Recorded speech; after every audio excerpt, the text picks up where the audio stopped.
ஒரு அரசன், அவனுக்கு வயசாயிட்டுது. அதனாலேயே இந்த கவலை பயம் எல்லாமும் அதிகமாயிட்டுது. மரண பயம், ராத்திரியில் சரியாக தூங்க முடியல, இப்படி ஆயிட்டுது நிலைமை. அந்த அரசன் ஏற்கனவே எப்படின்னா போர்க்களங்களில் எத்தனையோ பேரை ஓட ஓட விரட்டியிருக்கிறான். இருந்தாலும் இப்போ அந்த துணிச்சல்லாம் எங்கேயோ போயிட்டுது.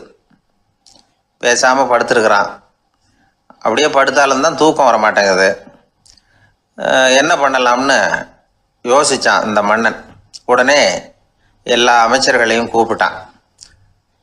எனக்கு நிம்மதி இல்லை, எதை நினச்சாலும் பயமாக இருக்குது, எனக்கு ஒரு ஆலோசனை சொல்லுங்க அப்படின்னா.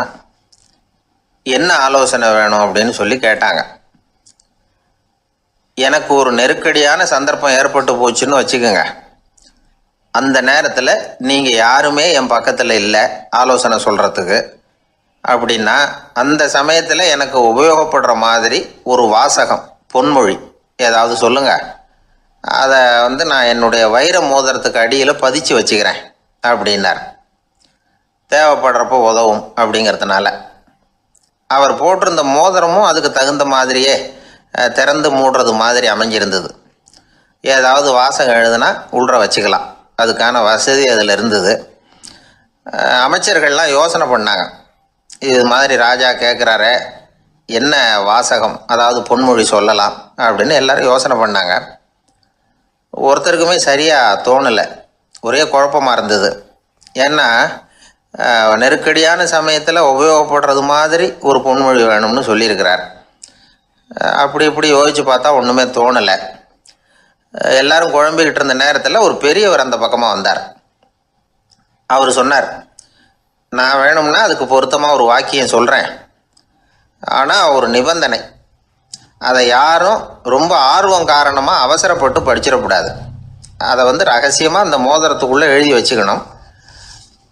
எப்போவாவது இக்கட்டில் மாட்டிக்கிற சமயத்தில் மட்டும், வேறு வழியே இல்லை அப்படிங்கிற நிலைமையில் மட்டும்தான் அதை திறந்து பார்க்கணும்.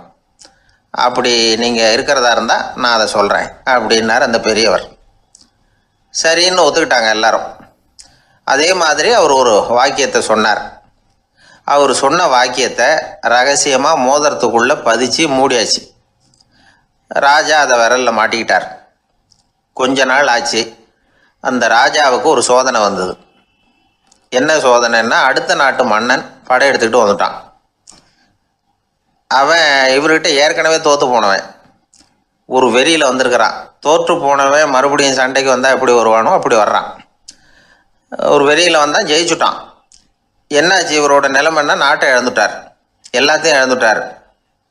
கடைசியாக ஒரு அடிபட்ட குதிரையில் ஏறி தப்பிச்சு போயிட்டார், வேறு வழி இல்லைன்னு. பின்னாடி துரத்திக்கிட்டு வராங்க. இவர் ஒரு மலை உச்சிக்கு போயிட்டார். அதுக்கும் அப்பால் போக முடியாது, ஏன்னா அந்த பக்கம் பயங்கர பள்ளம். உல்லாச பயணிகள் கண்டு கழிக்கிற இடம் அது. ஆனால் இவருக்கு அது சாவு பயணத்தின் வாசல், திரும்பவும் முடியாது. அவ்வளவு குறுகிய பாதை அது, வேறு வழியே இல்லை. இந்த நேரம் சூரிய ஒளி மோதிரத்தில் பட்டு மின்னிச்சு. உடனே இவருக்கு ஞாபகம் வந்தது. மோதிரத்தை திறந்து படிக்கிறார். அதில் இருந்த வாசகம், இந்த நிலையும் மாறிவிடும், this too will pass away. அவருக்கு ஒரு தைரியம் வந்தது. பின்னாடி வந்தவங்களும் திசை மாதிரி வேறு எங்கேயோ தேடி போயிட்டாங்க. அவங்க விரட்டிக்கிட்டு வரலன்னா இவ்வளவு அழகான ஒரு இடம் இருக்கிறதே எனக்கு தெரியாமல் போயிருக்குமேன்னு நினச்சார். இவ்வளவு அழகை ரசிக்கிறதுக்காக ஒரு நாட்டையே கூட இழக்கலாம்னு தோணுச்சு அவருக்கு. அமைதியாக அந்த அழகை ரசித்தார். எதிரிகள்லாம் எங்கேயோ போயிட்டாங்க. மன்னர் நாடு திரும்பினார். மறுபடியும் படைகளை திரட்டினார். கொஞ்ச நாளில் படை எடுத்துக்கிட்டு போனார். யாருக்கிட்ட தோற்று போனாரோ அவரையே வெற்றி கண்டு திரும்பி வர்றார். வரவேற்பு விழா பிரமாவப்படுது. ஆடல் பாடல் கோலாகலம். இதை பார்த்தது அந்த ராஜாவுக்கு தலைகால புரியல. நம்மளை இனிமேல் யாராலையும் ஜெயிக்க முடியாதுன்னு நினச்சார். அகம்பாவம் லேசாக எட்டி பார்த்தது. இப்போ மறுபடியும் சூரிய ஒளிப்பட்டு மோதிரம் மின்னிச்சு. அதை திறந்து மறுபடியும் படிக்கிறார். இந்த நிலைமையும் மாறிவிடும், this too will pass away. அவ்வளவுதான். அவர் மனசு அடங்க ஆரம்பிச்சுட்டுது, ஆணவம் போயிட்டுது. இதிலேருந்து நாம் தெரிஞ்சுக்க வேண்டியது என்னென்னா, எந்த சூழ்நிலையிலையும் நாம் கவலைப்பட வேண்டியதில்லை. ஏன்னா இங்கே எதுவுமே நிரந்தரம் இல்லை. அந்த ராஜா மாதிரியே நம்ம ஆள் ஒருத்தன் ஒரு மோதிரம் போட்டிருந்தான், அதுக்குள்ளே அவன் எழுதி வச்சிருந்த வாசகம், எதுக்கும் கவலைப்படாதே அப்படிங்கிறது தான். ஒரு நாள் பயங்கரமான கவலையோடு உட்காந்துருந்தான். பக்கத்தில் இருந்தவங்க சொன்னாங்க, இது மாதிரி சந்தர்ப்பத்தில் தான் நீ உன் மோதிரத்தை திறந்து பார்க்கணும்னாங்க. இவனுக்கு கவலையோடு எரிச்சலும் சேர்ந்துக்கிட்டது. அது எப்படி முடியும், இப்போ திருட்டு போனது என்னோட அந்த மோதிரம் தானே அப்படின்னு சொல்லிவிட்டு தலையில் கை வச்சுட்டு உட்காந்துட்டான். இப்படிலாம் சொல்கிறது உண்டு. இருந்தாலும் நாம் எந்த சூழ்நிலையிலையும் கவலைப்பட வேண்டியதில்லை அப்படிங்கிற உண்மையை புரிஞ்சுக்கணும்.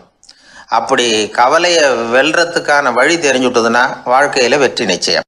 அறிவில் சிறந்தவர்கள் ஆண்களா பெண்களா? என்னுடைய நண்பர் ஒருத்தரை பார்த்து நான் கேட்ட கேள்வி இது. அவர் மெதுவாக தன்னுடைய தலையை சொரிஞ்சுக்கிட்டே சொன்ன பதில், அதில் என்ன சார் சந்தேகம், அவங்க தான் அப்படின்னார். அனுபவ அடிப்படையில் அவர் இப்படி சொல்கிறார். அறிவியல் அடிப்படையில் பார்க்குறவங்களும் இப்படி தான் சொல்கிறாங்க. இயற்கையின் நோக்கம் இனப்பெருக்கம், இதில் பெண்களின் பங்கு அதிகம். அதனால் இயற்கையே பெண்களுக்கு பல சலுகைகளை கொடுத்துருக்குது, சக்தியை கொடுத்துருக்குது. இப்போ வெளிநாடுகளில் இதை பற்றியெல்லாம் நிறைய ஆராய்ச்சி பண்ணி பார்த்துருக்குறாங்க. புள்ளி விவரங்கள்லாம் வெளியிட்டிருக்கிறாங்க. ஆண் குழந்தைகளை விட பெண் குழந்தைகள் முன்னாடியே பேச ஆரம்பிச்சுடுறாங்களாம். அது மட்டும் இல்லை, அதிக எண்ணிக்கையில் வார்த்தைகளை கற்றுக்கிறாங்களாம். அப்புறம் பலவிதமான வாக்கிய அமைப்புகளை அமைச்சு பேசுறதுலேயும் பெண் குழந்தைகள் முன்னாடியே ஆரம்பிச்சுடுறாங்களாம். இதெல்லாம் சீக்கிரமாக செய்கிறது பெண் குழந்தைகள் தான். சம வயது உள்ள ஆண் குழந்தைகள் பெண் குழந்தைகள் இவங்களை வச்சு சோதனைகள் பண்ணி பார்த்துருக்குறாங்க. அதாவது ஒரே வயசுள்ள ஆண் குழந்தை பெண் குழந்தை இதெல்லாம் வச்சு அவங்கக்கிட்ட ஒரே கேள்வியை பல விதமாக கேட்கறது, ஒரே செய்தியை வேறு வேறு கோணங்கள்லேருந்து விளக்கிறது, தவறு இல்லாமல் பேசுறது, வேகமாக படிக்கிறது, எழுதுறது, புரிஞ்சுக்கிறது, இப்படி இதை பற்றிலாம் எத்தனையோ சோதனைகள்லாம் செஞ்சு பார்த்துருக்குறாங்க. அப்படி பார்த்ததில் என்ன தெரிஞ்சதுன்னா, அதில் எல்லாம் ஆண் குழந்தைகளை விட பெண் குழந்தைகள் 1.5 மடங்கு அதிக திறமை உள்ளவங்களாக இருக்கிறாங்களாம். இன்னொரு மொழியை கற்றுக்கிறது, பேசுறது, எழுதுறது, இது கூட பெண்களுக்கு சுலபமாக வருதான். 2 மொழிகளை மாற்றி மாற்றி பேசுறது, மொழிபெயர்க்கிறது, இப்படிலாம் கூட சோதனை பண்ணி பார்த்துருக்குறாங்க. இதுலேயும் பெண்களுக்கு தான் அதிக திறன். சரி, இதை விடுங்க. புள்ளி வச்சு கோலம் போடுறது, அதில் இருந்து இந்த கை கடிகாரங்களில், கம்ப்யூட்டர்களில் நுண்ணிய பாகங்களை பொருத்துறது, இது வரைக்கும் பெண்கள் தான் திறமையாக செயல்படுறாங்க அப்படிங்கிறது அந்த சோதனை முடிவு. இந்த நுட்பம், துல்லியம், விரைவு, சிறு கை இயக்கங்களோடு செய்ய வேண்டிய மென்மையான பணிகள், இதுக்கெல்லாம் தேவை கவன குவியம், பொறுமை. இதெல்லாம் பெண்கள்கிட்ட தான் இருக்குதான். அமெரிக்காவில் இன்னொரு சோதனை கூட செஞ்சு பார்த்துருக்குறாங்க. பெண்களின் மூக்கு மோப்ப உணர்வு, இதெல்லாம் எப்படின்னு பார்த்துருக்குறாங்க. பெண்கள் அதிக எண்ணிக்கையில் வாசனைகளை பிரித்து கண்டுபிடிச்சிடுறாங்களாம். ஆண்களால் அந்த அளவுக்கு முடியலையாம். சரி, காது எப்படின்னா செவிப்புலன் உணர்வு பெண்களுக்கு தான் அதிகமாக. ஒரு கும்பல், அதில் பலவிதமான சத்தம், அதுக்கு இடையில் இந்த குரலோட தொனி, ஏற்ற இறக்கம், இதை வச்சே பேசுகிற ஆளை கண்டுபிடிச்சிடுறாங்களாம். ஒரு கூட்டத்தில் தன்னுடைய வீட்டுக்காரர் எங்கே இருக்கார், பிள்ளைகள் எங்கே இருக்காங்க அப்படிங்கிறதெல்லாம் பெண்கள் சீக்கிரமாக கண்டுபிடிச்சிடுறாங்களாம். இன்னொரு விஷயம், ஒரு பொருளை பார்த்த உடனே அது என்னென்னு அடையாளம் கண்டுக்கிறது, அதை மனசில் பதிய வச்சுக்கிறது, அப்புறமா இன்னொரு சந்தர்ப்பத்தில் அது எங்கே இருந்தது அப்படின்னு சரியாக ஞாபகப்படுத்திக்கிறது, இது மாதிரி சோதனைகள்லாம் கூட பெண்கள் தான் முன்னணியில் இருக்கிறாங்க. ஒரு சராசரி சூழ்நிலையில் ஆண்களை விட அதிகமான எண்ணிக்கையில் புன்னகை புரியறது, சிரிக்கிறது பெண்கள் தானா. அதிகமாக தோழமை உணர்வோடு பேசுறது அவங்க தானா. 2 பெண்கள் பேசிகிட்டு இருக்கிறதையும் பாருங்கள், அதே மாதிரி 2 ஆண்கள் பேசிகிட்டு இருக்கிறதையும் பாருங்கள். ஆண்கள் ஒரு அடி தள்ளியே நின்று பேசிகிட்டு இருப்பாங்க. மருத்துவர்களை எடுத்துக்கொள்ளுங்கள், அதாவது சிரிச்ச முகத்தோட நோயாளிகள்கிட்ட பரிவோடு பேசுறதுல பெண் டாக்டர்கள் தான் அதிகம். இதுவரை சொல்லப்பட்டது எல்லாமே அறிவியல் பூர்வமான செய்திகள்.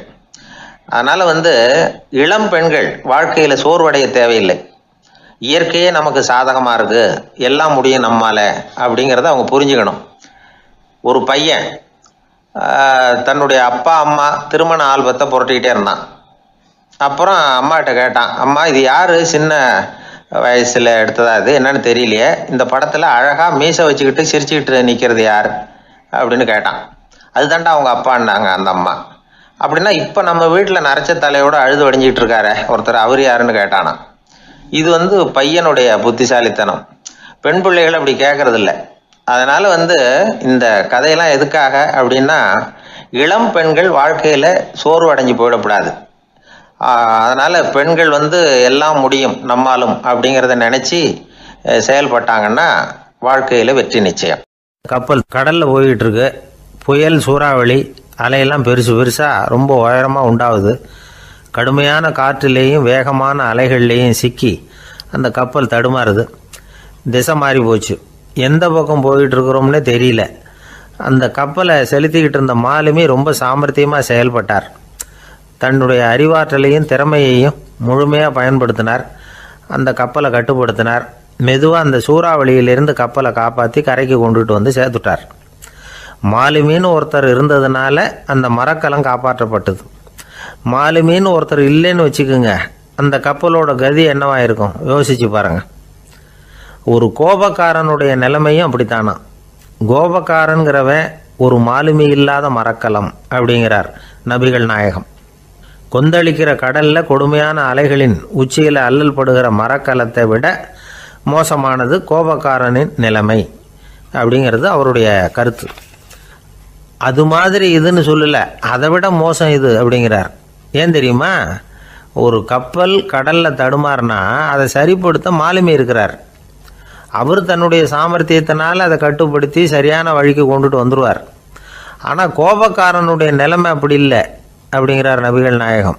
மனித மனம் ஒரு மரக்கலம், அறிவு அதில் இருக்கிற மாலுமி. மாலுமி மரக்கலத்தை செலுத்துகிறான், அவனுக்கு கட்டுப்பட்டு அது ஓடுது. ஆனால் கோபக்காரனுங்கிற மனுஷங்கிட்ட அறிவுங்கிற மாலுமி சரியாக வேலை செய்ய மாட்டான். ஏன்னா கோபம் அந்த மாலுமியின் கண்களை அவிச்சிரும், காதுகளை கேட்காம பண்ணிவிடும். கண்ணையும் காதையும் மூடிவிட்டு கப்பலை ஓட்டுனா எப்படி ஓட்டுறது? அதனால் கோபக்காரன் மாலுமி இல்லாத மரக்கலம். இடி மின்னலில் மாட்டிக்கிட்டு கஷ்டப்படுற கப்பல் மாதிரி கஷ்டப்படுறான். பெரியவங்கள்லாம் என்ன சொல்கிறாங்க? உனக்கு கெடுதல் பண்ணவனுக்கும் நீ நன்மையை செய், எவருடைய விருப்பு வெறுப்பையும் பொருட்படுத்தாதே. பரம எதிரிக்கும் நீ நன்மை செய்ய ஆரம்பித்தா உன்னுடைய தூய நிலையை பார்த்துட்டு அவனும் உனக்கு நெருக்கமான நண்பனாக ஆயிடுவான். இதுதான் பெரியவங்க நமக்கு சொல்லியிருக்கிறது. புனித குரான் சொல்கிறது என்ன? தீமையை நன்மையை கொண்டே நீர் தடுத்து கொள்ளும் அப்படின்னு சொல்லப்பட்டிருக்கு. அதில் இன்னா செய்தாரை ஒருத்தல் அவர் நாண நன்னயம் செய்து விடல் அப்படிங்கிறார் திருவள்ளுவர். செல்வந்தர் ஒருத்தர்கிட்ட ஒரு சிறுவன் ஆடு மேய்ச்சிக்கிட்டு இருந்தானா.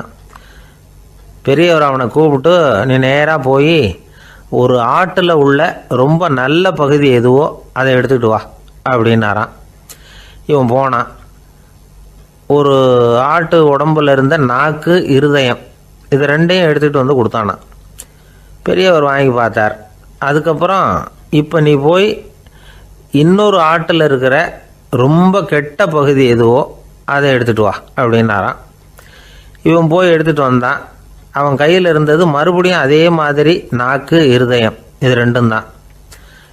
என்னது இப்பவும் அதையே கொண்டுட்டு வந்திருக்கிற அப்படின்னாரான் பெரியவர். இவன் சொன்னானா, ஒரு உடம்புல உள்ள ரொம்ப நல்ல பொருளும் இதுதான், ரொம்ப கெட்ட பொருளும் இதுதான் அப்படின்னானா. இளம் வயசில் இப்படி பதில் சொன்னவர் தான் பேரறிஞர் லுக்மானுல் ஹக்கீம் அவர்கள். கோபப்படாமல் இருந்தால் இது ரெண்டும் நல்லா வேலை செய்யும், கோபப்பட்டால் இது ரெண்டும் மோசமாக வேலை செய்யும். அதை புரிஞ்சுக்கிறதுக்காகத்தான் இன்றைக்கி இந்த தகவல். கோபம் வந்துட்டால் நாம் என்ன செய்கிறோங்கிறது நமக்கே தெரியாது. ஒருத்தர் டாக்டர்கிட்ட போனார் அவசரமாக. டாக்டர், எனக்கு இப்போ கடுமையான கோப வெறி, எனக்கு கண்ணு மண்ணு ஒன்றும் புரியல, உடனடியாக அதை கட்டுப்படுத்தணும், உடனே இதுக்கு ஏதாவது ஒரு மாத்திரை கொடுங்க ப்ளீஸ் அப்படின்னார். அந்த டாக்டரும் உடனே ஒரு மாத்திரையை கொடுத்து, இதை உடனே போடுங்க, நான் தண்ணி கொண்டுகிட்டு வரேன்னு உள்ளே போனார். தண்ணியோடு திரும்பி வந்தார். இவர் சொன்னார், டாக்டர், நீங்கள் கொடுத்த மாத்திரை ரொம்ப பெருசாக இருந்தது, இருந்தாலும் கஷ்டப்பட்டு முழுங்கிட்டேன்னார். டாக்டர் சந்தேகத்தோடு மேசையை பார்க்குறார். பார்த்தா மாத்திரை அங்கேயே இருக்குது, பேப்பர் வெயிட்டை காணலை. தானத்தில் சிறந்தது எது அப்படின்னு ஒரு கேள்வியை கேட்டு, தானத்தில் சிறந்தது நிதானம் அப்படின்னு அதுக்கு ஒரு பதிலும் சொல்கிறவங்க உண்டு. நிதானம் ரொம்ப அவசியம், அதுவும் இன்றைய உலகத்துக்கு ரொம்ப அவசியம். இன்றைக்கி உலகம் ரொம்ப பரபரப்பாக போய்கிட்டு இருக்குது.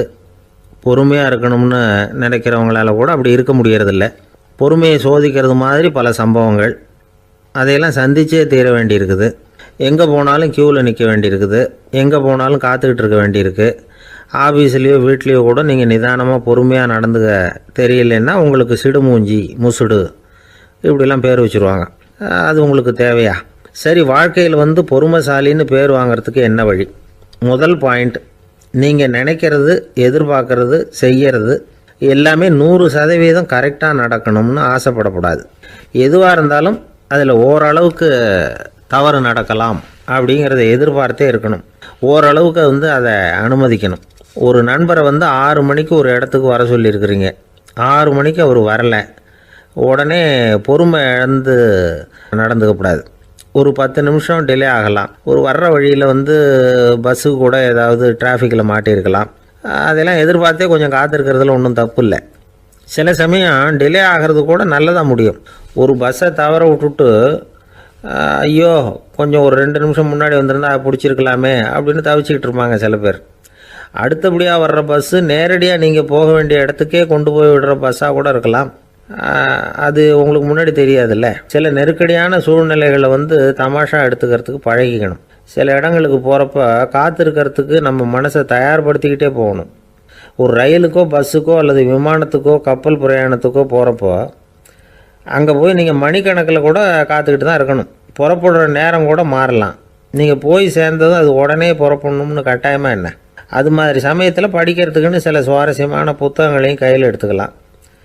உங்களை சுற்றி எவ்வளவோ சுவாரஸ்யமான சம்பவங்கள் நடந்துக்கிட்டு இருக்குதுல்ல, அதையெல்லாம் வேடிக்கை பாருங்கள்.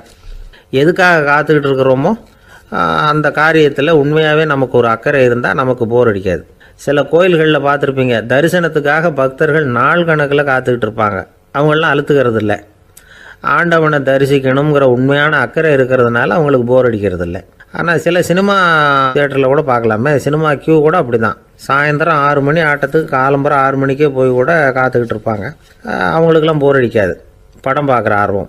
இன்னொரு முக்கியமான விஷயத்தை நாம் பழக்கப்படுத்திக்கணும். லிவ் ஃபார் தி மூமெண்ட் அப்படிங்கிறாங்க நிபுணர்கள். ரொம்ப பேர் எப்படின்னா அடுத்தபடியாக நடக்க போகிற விஷயத்திலேயே கவனமாக இருப்பாங்க. அந்த நினைப்புலேயே இந்த நிமிஷத்தை பொறுமை இல்லாமல் கழிப்பாங்க. ஒருத்தர் இருக்கார், அவர் எப்படின்னா ஆஃபீஸ் முடியறதுக்குள்ளேயே சார் 5 மணிக்கெல்லாம் ரெடியாக இருங்க, நாம் அந்த ஹோட்டலில் போய் டிஃபன் சாப்பிட்ணும் அப்படின்னு 4 மணிலேருந்து சொல்லிகிட்டு இருப்பார். 4:55 பரபரப்பாக ஓடி வருவார். 2 பேரும் புறப்படுவோம், ஹோட்டலுக்கு போவோம், சாப்பிட்டுக்கிட்டு இருப்போம். அப்படி சாப்பிட்டுட்டு இருக்கிறப்ப சார் சாப்பிட்டு முடித்ததும் நேராக ஒரு ஜவுளி கடைக்கு போகிறோம் அப்படிம்பார். பரபரக்க சாப்பிட்டு முடிப்பார், புறப்படுவார். ஜவுளி கடையில் அவசரமாக சீக்கிரம் பில் போடுங்க சார், சினிமாவுக்கு நேரம் ஆகிடும்பார்.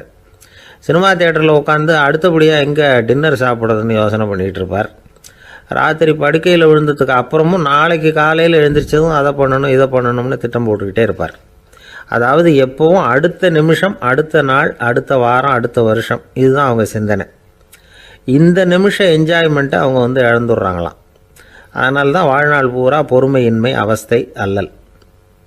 அதனால் நாம் எல்லோரும் வாழ்க்கையில் நிதானமாக இருக்கிறதுக்கு கற்றுக்கணுமா. அதுக்காக இந்த நிதானத்துக்கு வேறு விதமான அர்த்தம் பண்ணிக்கக்கூடாது. ஒருத்தர் அப்படித்தான் ஒரு தடவை அவருடைய குதிரை காணாமல் போயிட்டு தான். அதுக்காக அவர் கவலைப்படலை, நிம்மதியாக இருந்தார், சந்தோஷமாக இருந்தார். என்ன சார் இது, உங்கள் குதிரை திருட்டு போயிட்டுதுங்கிறீங்க, நீங்கள் கவலைப்படாமல் இருக்கிறீங்களே அப்படின்னு கேட்டாங்களாம். அதுக்கு அவர் சொல்லியிருக்கார், நல்ல வேலை சார், கட்டியிருந்த குதிரை காணாமல் போயிருக்குது. நான் அது மேலே உட்காந்துருக்கிற சமயம் அது காணாமல் போயிருந்ததுன்னா, திருட்டு போயிருந்ததுன்னா நானும் சேர்ந்தில் காணாமல் போயிருப்பேன் அப்படின்னாராம். எவ்வளவு நிதானமான ஆள் பாருங்கள். காலை நேரம், கடற்கரை ஓரம், காலை வீசிக்கிட்டு கையை வீசிக்கிட்டு ஏதோ சண்டைக்கு போகிற சிப்பாய் மாதிரி எல்லோரும் நடந்து போயிட்டுருக்குறாங்க. நடைப்பயிற்சி. அதில் நமக்கு தெரிஞ்ச ஒருத்தர் எதிரில் வந்தார் ரொம்ப வேகமாக. என்ன சார் வாக்கிங்க அப்படின்னு கேட்டோம். அவரால் ஆமாம்னு பதில் சொல்ல முடியல, அவ்வளவு கஷ்டம். மூச்சு விடுறதுக்கே வாயை திறந்து மூடிகிட்டு இருக்கிறார். எங்கே பேசுறது? கொஞ்சம் நின்று நிதானித்து மூச்சு விட்டுட்டு அதுக்கப்புறம் சொன்னார் ஆமாம் அப்படின்னு. என்ன சார் இவ்வளவு வேகம்னோ? உங்கள் பேச்சை கேட்டுவிட்டு தான் சார் நடக்க ஆரம்பித்தோம். நீங்கள் தான் அடிக்கடி சொல்லிகிட்டு இருந்தீங்க நடக்கிறது நல்லதுன்னு. அன்னையிலேருந்து ஆரம்பிச்சுட்டேன், ஆனால் ரொம்ப கஷ்டமாக இருக்குது சார். இப்போ பாருங்கள், உங்கள்கிட்ட சுலபமாக பேசக்கூட முடியல, மூச்சு வாங்குது, உடம்பு கூட வலிக்கிறது மாதிரி இருக்குது அப்படின்னு அவர் பாட்டுக்கு பேச ஆரம்பிச்சிட்டார். உங்களை யார் சார் இவ்வளவு வேகமாக நடக்க சொன்னது? வேகத்தை குறைங்க, மெதுவாக நடங்க அப்படின்னோம். நீங்கள் நடக்கிறதுனால என்னென்ன சௌகரியம்னு அன்றைக்கி சொன்னீங்களே தவிர சௌகரியமாக நடக்கிறது எப்படின்னு சொல்லலையே அப்படின்னார் அவர். இன்னமும் லேசாக மூச்சு வாங்கிக்கிட்டே சொன்னால் கூட இவர் சொல்கிறதுலேயும் ஒரு நியாயம் இருக்குது. அதனால் இந்த நடைப்பயிற்சி பண்ணுறவங்க கவனிக்க வேண்டிய சில முக்கியமான குறிப்புகள் இருக்குது. அது என்னென்னங்கிறத அவங்க தெரிஞ்சுக்கணும். அது தெரிஞ்சு வச்சுக்கிறது நல்லது. இதெல்லாம் மருத்துவ நிபுணர்கள் சொல்கிற குறிப்புகள். அவங்க என்ன சொல்கிறாங்க தெரியுமா? உங்கள் வயசு 40க்கு மேலேயா? உங்கள் எடை இருக்க வேண்டியதை விட 10 கிலோ அதிகமாக இருக்குதா? நீங்கள் புகை பிடிக்கிறவரா? இதய நோய், இரத்த நாள நோய், உயர் இரத்த அழுத்தம் இப்படி ஏதாவது உங்களுக்கு உண்டா? அப்படின்னா நீங்கள் உங்கள் இஷ்டத்துக்கு வரிஞ்சு கட்டிக்கிட்டு நடைப்பயிற்சி பண்ண ஆரம்பிச்சிடாதீங்க. முதல்ல ஒரு மருத்துவ பரிசோதனை பண்ணிக்கோங்க, அதுதான் நல்லது அப்படின்னு அவங்க சொல்கிறாங்க. நடக்கிறப்போ உடற்பயிற்சி செய்கிறப்போ மார்பு பகுதியில் அல்லது வேறு எங்கேயாவது தொடர்ந்து வலி இருந்ததுன்னா பயிற்சியை நிறுத்தி விட்டு டாக்டரை போய் பார்க்கணும். நடைப்பயிற்சி பண்ணுறப்போ உங்கள் சக்திக்கு தகுந்த மாதிரி மெதுவாக அதிக கஷ்டம் இல்லாமல் முன்னேறலாம். அங்கே என்ன போட்டியாக வைக்கிறாங்க, முந்திக்கிட்டு போய் என்ன பண்ண போகிறோம், பரிசாக வாங்க போகிறோம். அதனால் நிதானம் அவசியம் அப்படிங்கிறது அவங்க ஆலோசனை.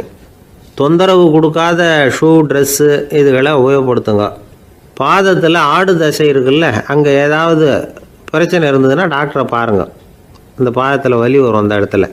வெயில் காலமாக இருந்தால் தலைக்கு தொப்பி வச்சுக்கோங்க. பனியில் நடந்தாலும் அப்படி தான், தலையை பத்திரமா பார்த்துக்குங்க. நம்மக்கிட்ட ஏதோ கொஞ்சம் உருப்படியாக தெரியறது அது தானே. உடற்பயிற்சிக்கு முன்னாடி பின்னாடி பயிற்சி செய்கிறப்போ நிறைய தண்ணி குடிக்கலாமா. முதல் 1 மாதத்துக்கு கொஞ்சம் தளர்த்தியாக சாவகாசமாக நடக்கலாம்.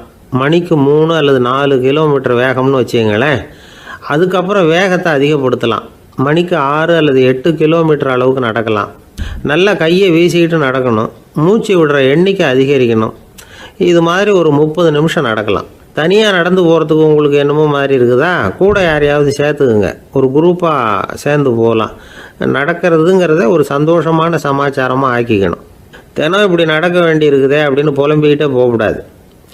சில பேர் நடக்கிறப்போ கடந்த காலத்தை அசை போட்டுக்கிட்டே போவாங்க. சில பேர் வருங்காலத்தை அசை போட்டுக்கிட்டே போவாங்க.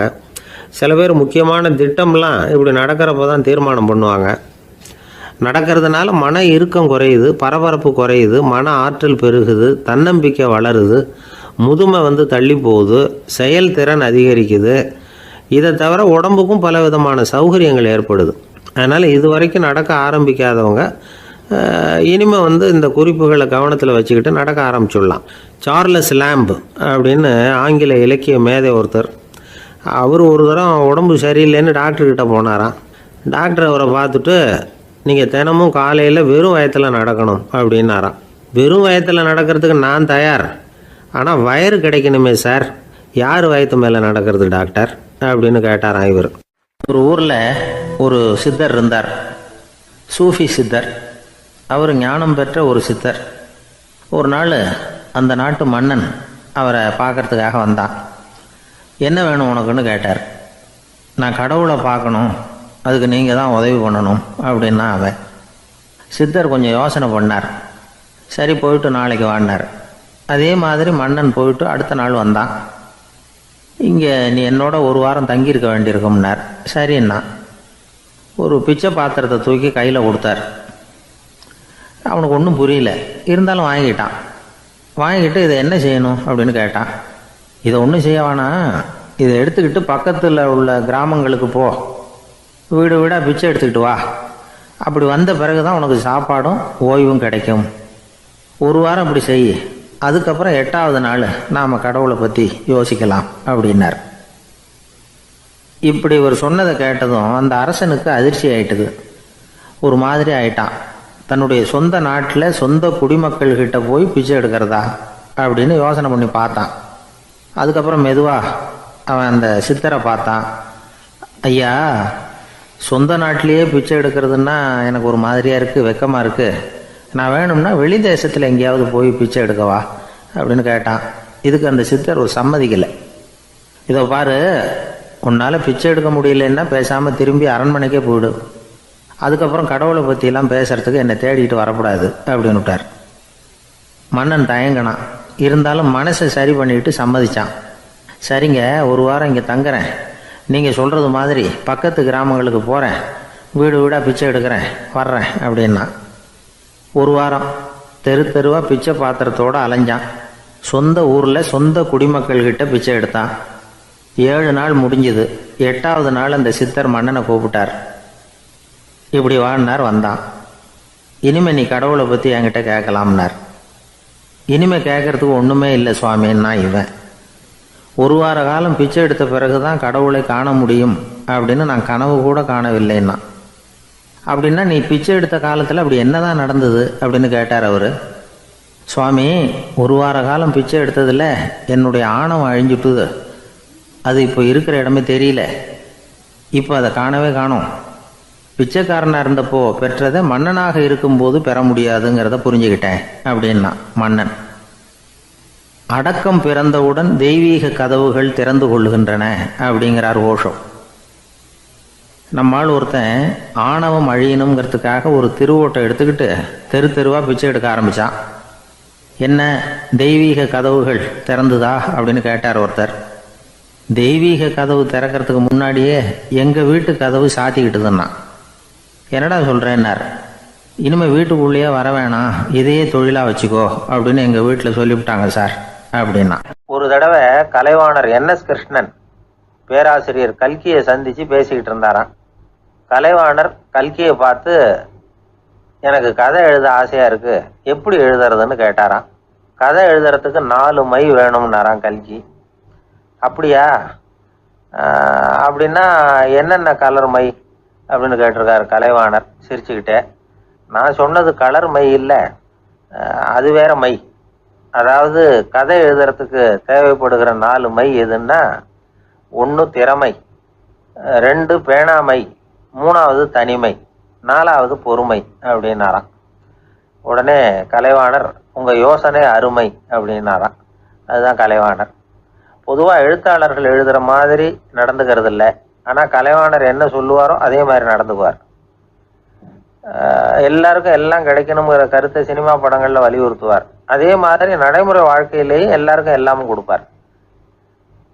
பணம், பதவி, புகழ் இப்படி எதுவுமே இல்லாத ஒரு சாதாரண மனுஷனாக இருந்தால் கூட இவர் மனுஷனுக்கு கொடுக்குற மரியாதையில் கொஞ்சமும் குறைச்சல் இருக்காது. இந்த குணம் சாதாரணமாக எல்லாருக்கும் இருக்கிறது இல்லை.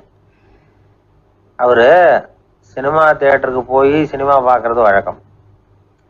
அவர் வந்திருக்கிறாருங்கிறது தெரிஞ்சால் போதும், வெளியில் பிச்சைக்காரங்க வந்து கூடிடுவாங்க. இது அவருக்கு தெரியும். வெளியில் நம்மளை நம்பி ஒரு கூட்டம் காத்துக்கிட்டு இருக்குமேன்னு நினைப்பார். உடனே ஒரு 100 ரூபா நோட்டை கொடுத்து சில்லறையாக மாற்றிட்டு வர சொல்லுவார். படம் முடிஞ்சு வெளியில் வர்றப்போ சில்லறையோடு வருவார். எல்லாருக்கிட்டையும் கொடுத்துருவார். ஏன்னா எல்லாரும் தேடிட்டு வருவாங்க அவரை. என்ன எல்லாரும் சௌக்கியமாக இருக்கிறீங்களா அப்படின்னு பிரியமாக விசாரிப்பார். ஏதோ ரொம்ப நெருங்கின சொந்தக்காரங்களை விசாரிக்கிறது மாதிரி விசாரிப்பார். தன்கிட்ட இருக்கிற சில்லறையை எல்லாருக்கும் சமமாக பிரித்து கொடுத்துட்டு தான் அங்கேருந்து புறப்படுவார். ஒரு நாள் அது மாதிரி புறப்படுற சமயத்தில் ஒரு சின்ன பையனுக்கு சில்லறை எதுவும் கிடைக்கல கொடுக்கறதுக்கு. இது கலைவாணருக்கு தெரியாது. காரில் ஏறி புறப்பட்டு போயிட்டார். அந்த பையன் காரை பிடிச்சிக்கிட்டு பின்னாடியே ஓடியாந்துருக்கிறான். ஐயா, நீங்களே இல்லைன்னு சொன்னால் நான் என்ன பண்ணுறது? இன்னைக்கு பட்னி தான், அம்மாவுக்கு வேற உடம்பு சரியில்லை அப்படின்னு கத்திக்கிட்டே ஓடியாந்தானா. கலைவாணர் கவனிச்சுட்டார். உடனே காரை நிறுத்த சொன்னார். இறங்கினார். அந்த சின்ன பையனை கட்டி பிடிச்சிக்கிட்டு, என்னை மன்னிச்சுக்கப்பா, நான் கவனிக்காமல் வந்துட்டேன் அப்படின்னு சொல்லி அழ ஆரம்பிச்சிட்டாராம். இன்னொரு தடவை இதே மாதிரி ஒரு தியேட்டர்லேருந்து வெளியில் வந்திருக்கிறார். ஒரு ஆள் அவர்கிட்ட வந்து நின்றுருக்கார். அவர் கொடுக்கறதுக்கு இவர்கிட்ட பணம் இல்லை. பணம் இல்லையாப்பா அப்படின்னாராம். உங்ககிட்டே இல்லையா அப்படின்னாராம் அவர். கலைவாணருக்கு மனசு ரொம்ப சங்கடமாக போச்சு. உடனே புறப்பட்டு வீட்டுக்கு போனார். அங்கே இங்கே தேடி பார்த்து அங்கேருந்த கொஞ்சம் நெஞ்ச சில்லறை எடுத்தார். காரு டிரைவரை கூப்பிட்டார். தியேட்டர் வாசலில் நின்றுக்கிட்டு இருந்த ஆசாமியோட அங்க அடையாளங்களை சொன்னார். காரை எடுத்துகிட்டு போய் அந்த ஆளை கண்டுபிடிச்சி இந்த காசை கொடுத்துட்டு வா அப்படின்னு அனுப்பி வச்சாராம். பிச்சை போடுறதுக்காக காரை அனுப்புனதாக வேற யாரை பற்றியாவது நீங்கள் கேள்விப்பட்டிருக்கிறீங்களா? அவர் ஒரு வித்தியாசமான மனிதர், வித்தியாசமான கலைஞர். கலைவாணரோட சகோதரர் கல்யாணம் நடந்தது. அதில் தியாகராஜ பாகவதர் கச்சேரி முடிஞ்ச உடனே அதில் சம்பந்தப்பட்ட கலைஞர்களுக்கெல்லாம் கலைவாணர் பரிசுகள் கொடுக்குறார். அந்த கச்சேரியில் கடம் வாசித்தவருக்கு மட்டும் மற்ற எல்லாருக்கும் கொடுத்ததை விட பெருசாக ஒரு வெள்ளி கோப்பையை பரிசாக கொடுத்தாராம். மற்றவங்களுக்கெல்லாம் சின்னதாக கொடுத்துட்டு கட வித்துவானுக்கு மட்டும் பெருசாக பரிசு கொடுக்குறீங்களே ஏன்னு கேட்டிருக்கிறாங்க. அதுக்கு கலைவாணர் விளக்கம் கொடுத்தாராம். இப்பெல்லாம் ரயிலில் கூட்டம் அதிகங்கிறது உங்களுக்கு எல்லாருக்கும் தெரியும். இந்த வித்துவான் இவ்வளவு பெரிய மண்பானையை ரயிலில் ரொம்ப பத்திரமா உடையாம ரொம்ப தூரத்திலேருந்து கொண்டு வந்துருக்கிறாரே, அது என்ன சாமானியமான காரியமா? அவரோட அந்த சாமர்த்தியத்தை பாராட்டுறதுக்காக தான் அவருக்கு இவ்வளவு பெரிய பரிசு அப்படின்னாராம். ரொம்ப பேருக்கு கூட்டத்தில் பேசுறதுன்னா பயம். நமக்கு ஒன்றும் தெரியாதுன்னு மற்றவங்க நினச்சிடக்கூடாதுங்கிற எண்ணம் தான் இதுக்கு காரணம். ரொம்ப முக்கியமான ஒரு கூட்டம்னா பயம் அதிகமாக இருக்கும். முக்கியமானவங்கள்லாம் வருவாங்களே, அவங்களாம் நம்மளை பற்றி மட்டமாக நினச்சிருவாங்களே அப்படிங்கிற பயம் வந்துடும். ஆனால் மேடை பேச்சுங்கிறது அவ்வளவு கடினமான ஒரு காரியம் இல்லைங்கிறாங்க அது சம்பந்தமான நிபுணர்கள். யாரும் பேச்சாளர் ஆகலாம், இது ஒன்றும் பெரிய gift கிடையாது அப்படின்னு அவங்க சொல்கிறாங்க.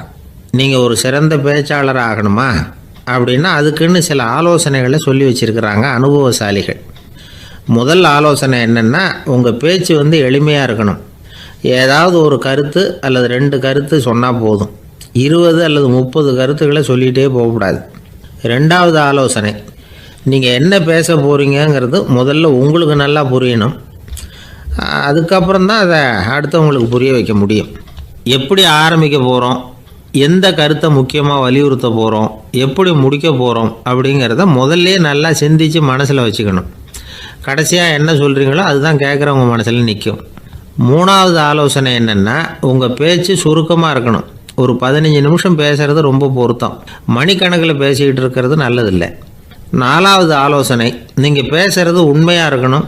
உங்களுக்கு உண்மையான அனுபவங்கள் இருக்கும், அதை சொல்லலாம். உங்களுடைய உண்மையான அனுபவங்களை மற்றவங்களோட பகிர்ந்துக்கணும், அதுதான் முக்கியம். 5வது ஆலோசனை, ஆரம்பத்தில் கொஞ்ச நேரம் உங்களை பற்றியும் எதிரில் உள்ளவங்களை பற்றியும் சம்மந்தப்படுத்தி ஏதாவது பேசி ஒரு நெருக்கத்தை ஏற்படுத்திக்கணும். ஒவ்வொருத்தரும் இப்போ இவர் பேச போகிறது நம்ம சம்மந்தப்பட்டது அப்படின்னு நினைக்க ஆரம்பிச்சிருவாங்கல்ல, அதுக்கப்புறம் அவங்க கேட்க தயாராகிட்டாங்கன்னு அர்த்தம். எதிரில் உட்காந்துருக்கிற கூட்டத்திலேருந்து 3 பேரை தேர்ந்தெடுங்க. அதாவது வலது பக்கம் ஒருத்தர், நடுவில் ஒருத்தர், இடது பக்கம் ஒருத்தர். அதாவது உங்களை ரொம்ப கனிவாகவும் ஆர்வமாகவும் பார்க்குறவராக பார்த்து தேர்ந்தெடுத்துங்க மனசுக்குள்ளே. நீங்கள் பேசும்பொழுது என்ன பண்ணணும்னா, இவங்களை நேருக்கு நேராக மாறி மாறி பார்த்துக்கிட்டே பேசுனீங்கன்னா நீங்கள் ஏதோ ஒட்டுமொத்த கூட்டத்தையும் பார்த்து பேசுகிறதாக ஒரு உணர்வு அது ஏற்படுத்திவிடும். 6வது ஆலோசனை என்னென்னா, சொற்பொழிவுன்னா நீங்கள் பேசணும், படிக்கக்கூடாது. எழுதி படிக்கிறது நல்லா இருக்காது. குறிப்புகள் வேணும்னா வச்சுக்கலாம். படிக்கிறது பேப்பர்லேருந்து வர்றது மாதிரி இருக்கும், பேசுகிறது இதயத்திலேருந்து வர்றது மாதிரி இருக்கும். அப்புறம் 7வது ஆலோசனை சொல்கிறாங்க. அது என்னென்னா, மேடையில் ஏறி நின்ன உடனே இயல்பாக மூச்சை இழுத்து விட்டுங்க, இயல்பு நிலைக்கு வாங்க, அதுக்கப்புறம் இயல்பாக பேச ஆரம்பிக்கலாம் அப்படிங்கிறாங்க. இவ்வளவும் பேச்சு கலையில் வல்லுநர்களாக இருக்கிறவங்க சொல்லுகிற ஆலோசனைகள். இதையெல்லாம் கடைபிடிச்சா நமக்கும் அதுக்கும் வெகு தூரம்னு நினச்சிக்கிட்டு இருந்த ஒன்று இப்போ கிட்டத்தில் நெருங்கி வந்துடும். நாம் சொல்கிறபடியெல்லாம் அது கேட்கும். ஒரு பேச்சாளர், அவருக்கு சுருக்கமாகவே பேச தெரியாது. மேடையில் ஏற்றி விட்டுவிட்டா போதும், ஆரம்பிச்சிருவார், நிறுத்த மாட்டார், பேசிக்கிட்டே இருப்பார். ஒரு தடவை அவர் ஒரு கூட்டத்தில் ரொம்ப நேரம் பேசிக்கிட்டே இருக்கிறார். எதிரில் பொறுமை இழந்த ஒருத்தர் தன்னுடைய கை கடிகாரத்தை காட்டினார். அதை கவனித்த பேச்சாளர், மன்னிக்கணும், கை கடிகாரம் நான் கொண்டுகிட்டு வர மறந்துட்டேன், அதுதான் நேரம் போனதே தெரியல அப்படின்னு சொல்லியிருக்கிறார். இதுக்கு அவர் சொன்னாராம் கோபமாக, ஏய்யா கடிகாரத்தை தான் பார்க்க முடியல, மறந்துட்டேன்.